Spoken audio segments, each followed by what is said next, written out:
حضرت موسیٰ علیہ السلام نے ایک دفعہ اللہ تعالیٰ سے پوچھا، میرے ساتھ جنت میں کون ہوگا؟ ارشاد ہوا، فلاں قصاب تمہارے ساتھ ہوگا۔ حضرت موسیٰ علیہ السلام کچھ حیران ہوئے اور اس قصاب کی تلاش میں چل پڑے۔ وہاں دیکھا تو ایک قصاب اپنی دکان میں گوشت بیچنے میں مصروف تھا۔ اپنا کاروبار ختم کر کے اس نے ایک گوشت کا ٹکڑا ایک کپڑے میں لپیٹا اور گھر کی طرف روانہ ہو گیا۔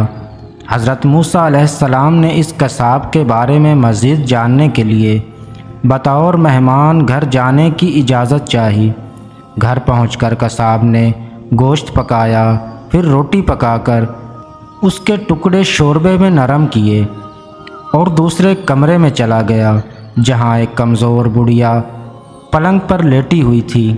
قصاب نے بڑی مشکل سے اسے سہارا دے کر اٹھایا، ایک ایک لقمہ اس کے منہ میں دیتا رہا۔ جب اس نے کھانا تمام کیا تو اس نے بڑھیا کا منہ صاف کر دیا۔ کھانا کھا کر بڑھیا نے قصاب کے کان میں کچھ کہا، جسے سن کر قصاب مسکرا دیا اور بڑھیا کو واپس لٹا کر باہر آ گیا۔ حضرت موسیٰ علیہ السلام جو یہ سب کچھ دیکھ رہے تھے، آپ نے قصاب سے پوچھا، یہ عورت کون ہے اور اس نے تیرے کان میں کیا کہا جس پر تو مسکرا دیا؟ قصاب بولا، اے اجنبی، یہ عورت میری ماں ہے۔ گھر پر آنے کے بعد میں سب سے پہلے اس کے کام کرتا ہوں۔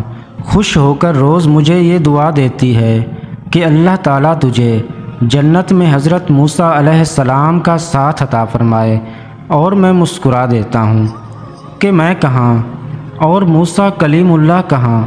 پھر موسیٰ علیہ السلام نے قصاب کو بشارت دی کہ اللہ تعالیٰ نے تیری ماں کی دعا قبول کر لی ہے اور میں ہی موسیٰ ہوں۔